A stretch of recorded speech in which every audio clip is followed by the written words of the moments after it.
Assalomu alaykum. Ustama Sheribov kanali obunachilar yaxshimisizlar? Sog'liqli yaxshimi? Xudo qalasa bize 2026-yilda ishimizni boshlab oldik. Bismillah deb. Yine görüşeceğiz mümkün obyektni. Bir xudo qalasa bir çayxona bo'ladi bu yer. Allah nasip etsa şöyle işe tushdik. Xo'p, sizlarga obyektni bir tushuntiradigan bo'lsak, bu yerda qazonlar bo'ladi. 15 kiloluk kazan, 10 kiloluk kazan, 15 kiloluk kazan. Keyin yana 2-15 kiloluk kazan. İş önümüzde katta mangal bo'ladi. Xo'p, bu yerimizga keladigan bo'lsak, bu yerda 2 dona 30 kiloluk kazan bo'ladi. Bu yerimizga keladigan bo'lsak, sumalak pishadigan ullu kazan bo'ladi bu yerda. Xudo xolasa, bu yerimizda yana bir 15 kiloluk, bir 10 kiloluk kazanımız bo'ladi. Bir yerimizden bir 15 kiloluk, bir 10 kiloluk kazan bo'ladi. Xudo xolasa.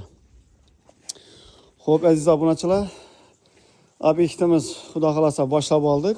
Bugun hozir tiylarni quyishtirib, xullas hammasini taxlashtirib, zagotovka etib ishimizni boshlab oldik, Alloh nasib etsa.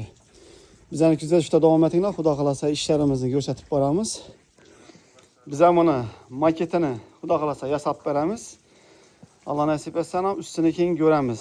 Nomi bilan pishib ketishimizni planlashtirib, xudo xolasa uni ham ko'rsatib boramiz do'stlar. Kanalimizga podpisatsiya bo'lib, videolarımıza like'larni bosib, kimda kim shunday qozon ocak, mangal, letniy kuchnya qurdirajak bo'lsa, danışlarınıza ish videoni tashlab qo'yinglar. Xudo xolasa ish jarayonlarini ko'rib boraverasizlar. Kanalimizga kunda videolarni qo'yib boramiz do'stlar. Bu yerimizda hali ish ko'p. Bu yerimiz shunday bo'lib qurilgandan keyin bu yan tarafimizda ham yana bir kuxnyasi bor. Bu yandan bir где-то bir 7-8 qozon tushadi mangali bilan. Xuddi shunday bo'libdi, gapning qisqasi. Xudo xolasa. Esa kuzatib boraveringlar do'stlar. Sog' bo'lasa, salomat bo'lasa, ishlarimizni ko'rsatib boramiz do'stlar. Omon bo'linglar.